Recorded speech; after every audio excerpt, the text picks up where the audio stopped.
A dark secret lurked beneath the quiet facade of Harmony Creek, a danger that a veterinarian and his loyal dog were about to unearth, risking everything.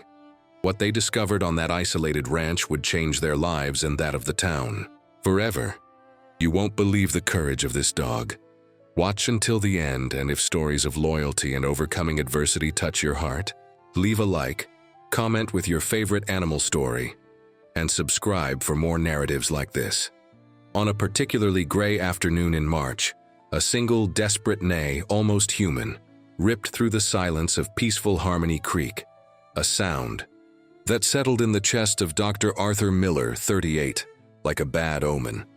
A newcomer veterinarian, Arthur sought rural tranquility as a balm for the recent widowhood that haunted him, a shadow that not even the unwavering loyalty of Thunder, his caramel-colored mixed-breed dog with cunning eyes, could completely dissipate.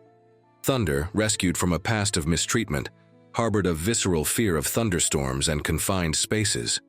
But his devotion to Arthur was the veterinarian's anchor, a beacon of warmth in a sea of uncertainties. Harmony Creek, with its modest houses and sleepy rhythm, seemed the ideal refuge, a place where time flowed like thick honey, promising healing. Arthur, an inherently empathetic man but made skeptical by loss and some professional disappointments that made him question the inherent goodness he once saw in the world, struggled to rebuild not only his clinic, but himself. His internal conflict lay in the difficulty of allowing himself to fully feel again, whether the piercing pain of longing or the fragile joy of a new beginning. Life, for him, had become a book whose most vibrant pages seemed to have been torn out. The first 2 months in Harmony Creek were a study in quietness and expectation. Arthur's clinic, set up in an old house with a small garden he dreamed of, filling with flowers, remained emptier than he would have liked. The worn tiles seemed to sigh with the wind, echoing the emptiness in his chest. The townspeople, a people of few words and measured gestures, suspicious of outsiders, were slow to seek him out. They exchanged curious glances, but their doors remained closed, as did their hearts.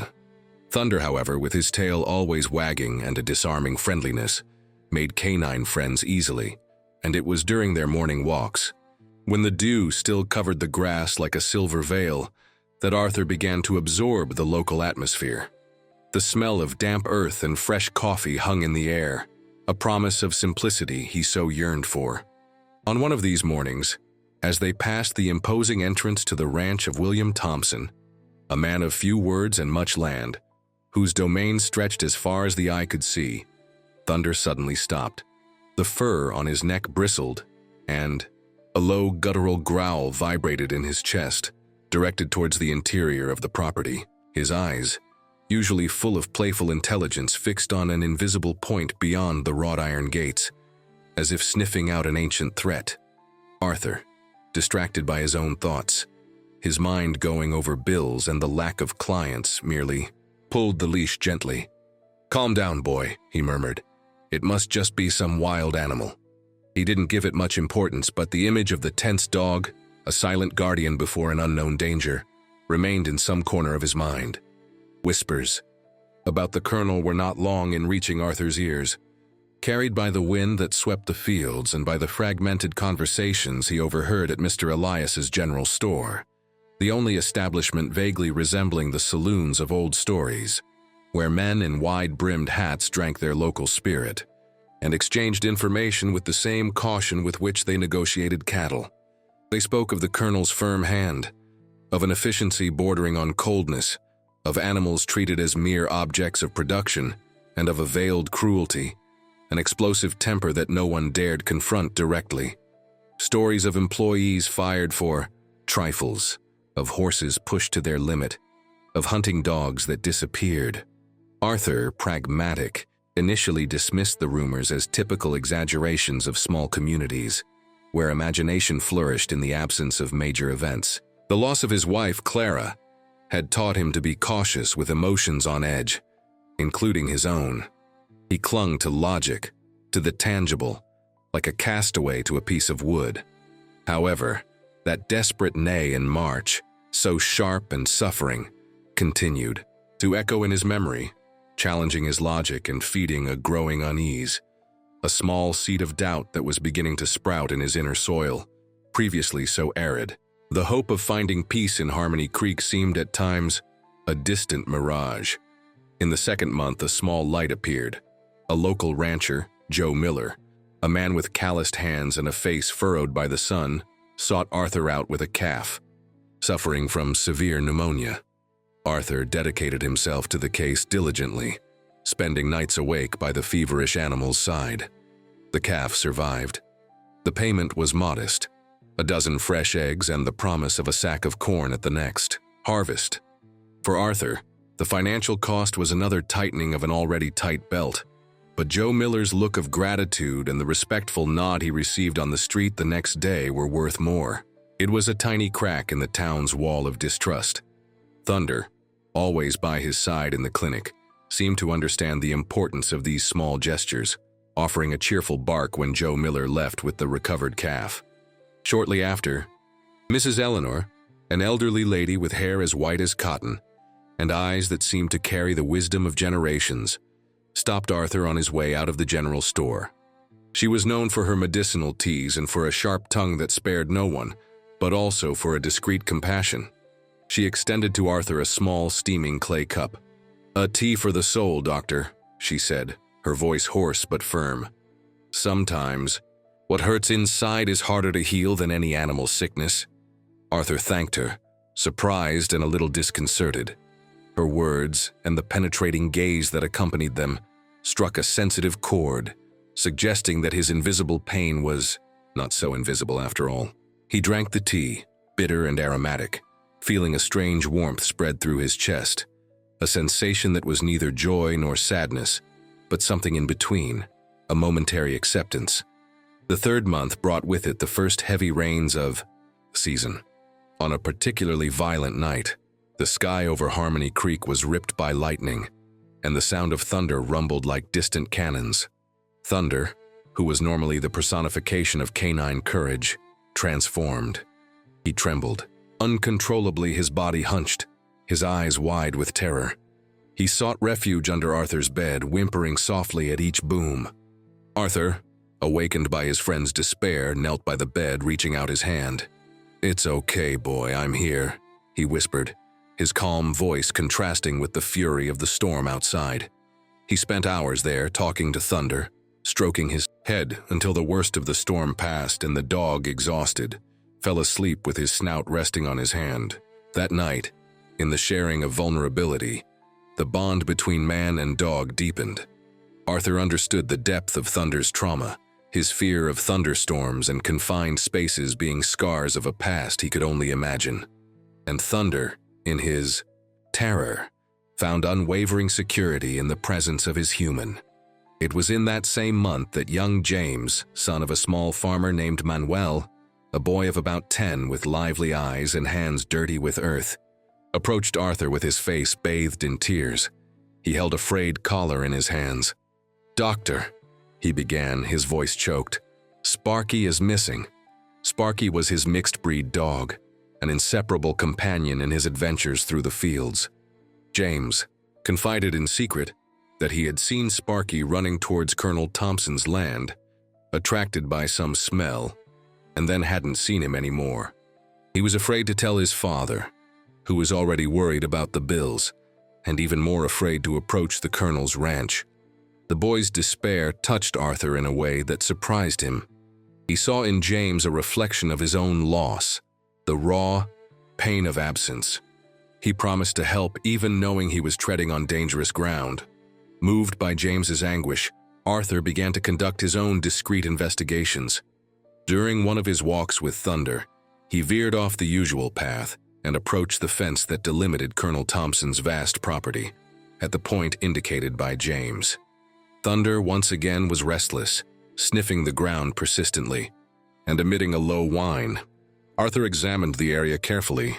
He found small paw prints which could have been Sparky's, and then caught on a thorny bush a small piece of blue fabric, frayed, the same color as the collar James had shown him. A shiver ran down his spine. The suspicion, previously a diffuse shadow, was beginning to take shape, but it clashed head-on with his desire to avoid conflicts. to simply find peace. That piece of fabric was like a splinter, reminding him that inaction also had a price. He thought about how inconvenient truths, like the roots of old trees, often hide beneath the surface, waiting for the right moment to break through the soil. In the 4th month, Arthur tried to sound out other residents about the disappearance of animals. The answers were evasive, eyes shifted away. A wall of silence and fear seemed to surround any matter related to Colonel Thompson. At Mr. Elias's general store, the air grew heavy when the rancher's name was mentioned. One afternoon, while drinking bitter coffee at the rustic counter, Mr. Elias, a gray-haired man of few words but a keen observer, slowly wiped a glass and said without looking at him directly, "Doctor, let sleeping dogs lie. Some things in this town are just the way they are, and trying to change them only brings more trouble." The warning was clear, an unwritten code of conduct in that place, where survival often depended on not seeing, not hearing, and not speaking. Arthur felt the weight of that advice, the loneliness of his search for answers. Faith in justice seemed like a flickering flame in a strong wind.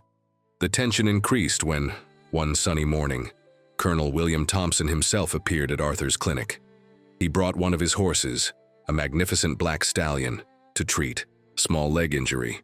The colonel was a tall, imposing man, dressed in fine country attire.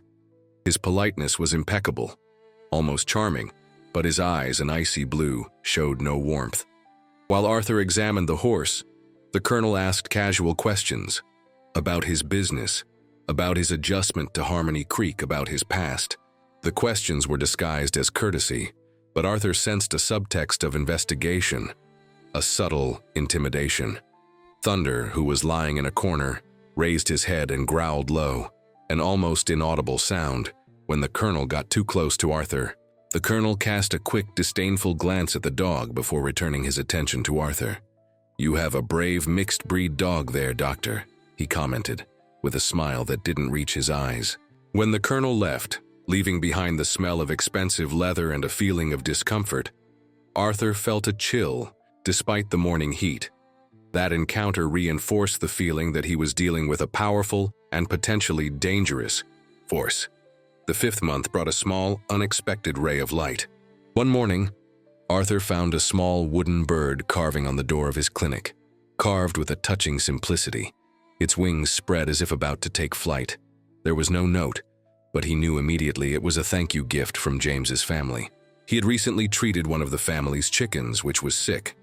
That small handmade object, the fruit of humble hands, represented a connection, a recognition. It was a reminder that kindness still existed, even in the darkest places. Arthur placed the bird on his desk, where he could see it every day. It was a small symbol of hope, a testament that his efforts, however small, were not in vain. Thunder, however, seemed increasingly disturbed. During walks, he began to pull Arthur insistently towards a remote area of the colonel's property, a place covered in tall weeds and twisted trees, far from the main house and cultivated fields. There, near an old wooden barn with rotten boards and a partially collapsed roof, Thunder became agitated. He whimpered, sniffed the air, and frantically dug the earth near the decrepit structure. Arthur, intrigued and worried by the dog's behavior, decided to investigate. Carefully, he approached the barn. The smell emanating from there was acrid, a mixture of mold, excrement, and something else, a sickly odor that turned his stomach. He saw old, empty water troughs covered in green slime. And then, through a crack between the boards, he thought he saw a quick movement, a fleeting shadow inside. A shiver of bad omen ran through him. Whatever was happening there, it wasn't. This was the first moment that real physical fear tightened his chest since he had arrived in Harmony Creek. The decision to confront the colonel directly was too risky. He had no concrete proof, just his dog's intuition and a nauseating smell. He felt trapped between moral duty and prudence. It was then that Mrs. Eleanor sought him out again. This time, her face was serious, and she didn't bring teas but heavy words. They sat on the clinic's porch, while the afternoon sun tinged the sky orange and purple. She told Arthur an old story, a local legend about Colonel William's father, a man equally feared in his time, known for his cruelty to animals and to the men who worked for him. "They say there's a shadow over that land, Doctor," she said, her voice low, almost a whisper. "A shadow that feeds on suffering. Old Peixoto left more than the ranch to his son." Mrs. Eleanor's words, although wrapped in folklore, added a deeper and more sinister layer to the mystery. It wasn't just a bad man, but perhaps a legacy of wickedness, a darkness rooted in that land. Arthur, though skeptical by nature, couldn't help but feel the weight of those words, the sense that he was dealing with something bigger and older than he imagined. The fight for light seemed increasingly arduous. At the beginning of the 6th month, news of another disappearance shook the already tense Harmony Creek. This time it was Mr. George's prize-winning goat, a small breeder known for the care and affection he dedicated to his animals. The goat was the family's pride and an important source of income. The despair on Mr. George's face when he came to Mr. Elias's general store to tell what had happened was palpable. The atmosphere in the store became heavy, a mixture of contained rage, fear, and helplessness. Eyes met, full of unspoken suspicions, but everyone knew where the silently pointed fingers were directed. Arthur saw the pain in the old rancher's eyes and felt his own anguish grow. How many more would have to suffer before something was done? That desperate neigh in March, the sound that haunted him, returned to his mind with full force, no longer as an omen, but as a call to action. Then, on a particularly oppressive afternoon, as dark clouds gathered on the horizon, announcing another storm, the sound tore through the air again. A sharp, desperate neigh, laden with almost human pain, coming from the direction of Colonel Thompson's. This time, however, it was followed by something even more sinister. The dry crack of a gunshot. The sound echoed across the fields, silencing the birds and making Arthur's heart race. Thunder by his side bristled, a low whine escaping his throat. In that instant, all of Arthur's hesitation dissipated. The apathy, the skepticism, the desire for peace at any cost. Everything was swept away by a wave of indignation and overwhelming empathy. He could no longer ignore it. He could no longer hide behind his own pain or the fear of the unknown. Determined, Arthur began to prepare. The storm was approaching rapidly. The wind howled like a wounded animal, and the first drops of rain began to fall. Ironically, Thunder's terror of storms would be his cover.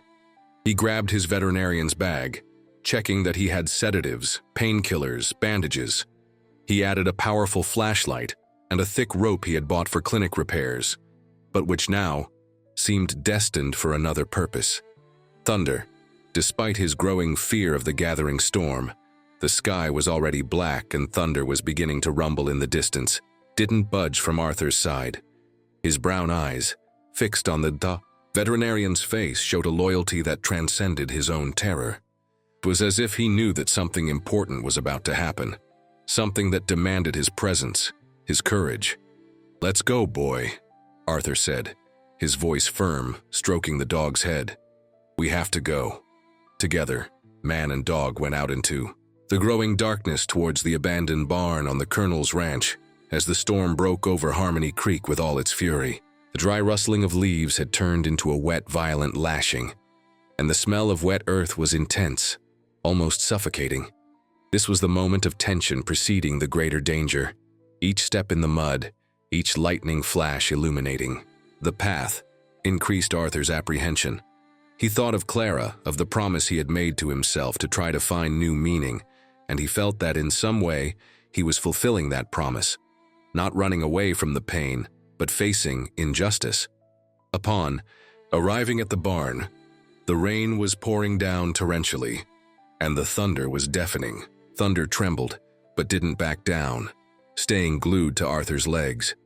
Using the rope, Arthur managed to force one of the loose boards on the barn wall, creating a narrow opening. The smell inside was even worse, almost unbearable. He turned on the flashlight and squeezed inside, followed by Thunder, who had to overcome his fear of confined spaces to accompany his owner. What they saw inside made Arthur's blood run cold.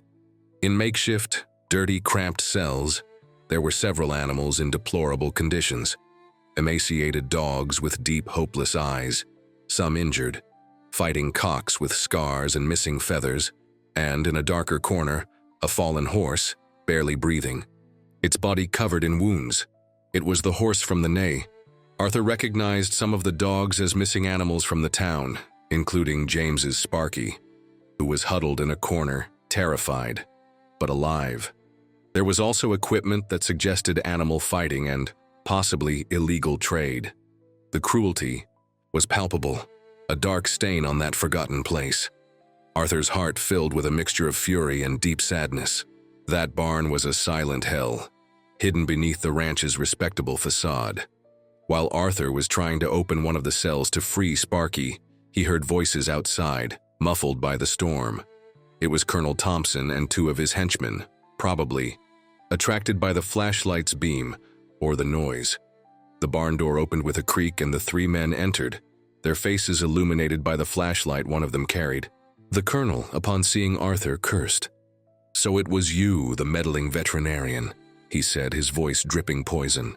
"Came snooping where you weren't invited." The situation was critical. Arthur was outnumbered, trapped in a confined space. With the storm roaring outside, one of the henchmen advanced, a burly man with a piece of wood in his hand. It was then that thunder, overcoming the paralyzing terror of the storm and the enclosed environment, acted. With a fierce bark that surprised everyone, including Arthur, he leaped, biting the arm of the advancing henchman. The man screamed in pain and surprise, dropping the club. The colonel, enraged, pulled out a revolver. "Damn mixed-breed dog," he shouted. Arthur acted, on instinct, throwing his veterinarian's bag against the colonel's arm, causing the shot to fire into the ceiling. In the confusion, the other henchman, a younger man whom Arthur vaguely recognized, perhaps a relative of someone in the town he had helped, perhaps Joe Miller's son, hesitated for a crucial instant. His eyes met Arthur's, and for a second there seemed to be a conflict on his face. This hesitation gave Arthur the opening he needed. The fight was unequal, but Thunder's courage and adrenaline gave Arthur unexpected strength. The dog, now a foe, lion protecting his territory and his human, kept the henchman at bay, growling and lunging despite the thunder that made the barn shake. During the confrontation, which spilled out of the barn under the merciless rain, the commotion attracted attention. Flashlight beams began to appear in the distance, approaching. They were some of the townspeople, including Mr. Elias and Joe Miller, who, worried by the gunshot and the activity on the colonel's ranch during the storm, had decided to investigate, perhaps encouraged by Mrs. Eleanor's whispered words about the need for unity. Their arrival changed the balance of power. The colonel, seeing himself surrounded not only by Arthur but by witnesses, and with the evidence of his cruelty exposed in the rescued animals Arthur was beginning to pull from the barn, saw his facade of respectability crumble. The region's code of honor, which he had so disdained by treating others with contempt and cruelty, now turned against him. The community, previously fearful and silent, found their voice. Shortly after, alerted by someone who had run to the town, the sheriff, a man usually slow to act in matters involving the colonel, arrived at the scene. Faced with irrefutable evidence and the pressure from the residents, he had no choice but to arrest William Thompson and his accomplices. The rain began to lessen, and a first still timid ray of morning sun broke through the dark clouds like a harbinger of new times. Faith in justice, which had seemed so fragile, found fertile ground to flourish. The resolution of the events at the barn was neither immediate nor simple. There was a period of uncertainty, of tension, as the legal process against the colonel unfolded. He had resources, influence. Some feared reprisals, but the courage of Arthur and Thunder and the unity of the townspeople had ignited a flame of hope that would not be easily extinguished. The rescued animals were treated by Arthur, with the help of volunteers from the town. Sparky was returned to a radiant James. The injured horse, whom Arthur named Hope, began a slow recovery under his care. Arthur's clinic, previously empty, now received a constant stream of visitors, not just with sick animals but with words of thanks, offers of help, and a respect he had never imagined. That wooden bird carving on his desk gained the company of other small mementos, symbols of gratitude and the new connection with the community. Arthur Miller was no longer the same skeptical, introspective man who had arrived in Harmony Creek. The shadow of widowhood was still there, but it no longer consumed him. He had found a new purpose, a new family in those previously strange faces. He learned that empathy, even when painful, was a powerful force, and that true healing came not from isolation, but from connection. He allowed himself to feel again the pain of loss and the joy of small victories, the sadness for the suffering he had witnessed and the hope for a better future. The light had returned to shine in his life, not blindingly, but as a soft, constant glow guiding his steps. Thunder, the caramel-colored mixed-breed dog with cunning eyes, was now a local hero. His fear of thunderstorms hadn't completely disappeared, but he had faced his greatest fears to protect the one he loved, proving that loyalty and courage can flourish even in the most traumatized hearts. He continued to be Arthur's anchor, but now that anchor was firmly planted in a community that had learned the value of unity and justice. Harmony Creek, previously a refuge for a man's pain, had transformed into a home, a place where hope, once a whispered word, now echoed with the force of a neigh of freedom.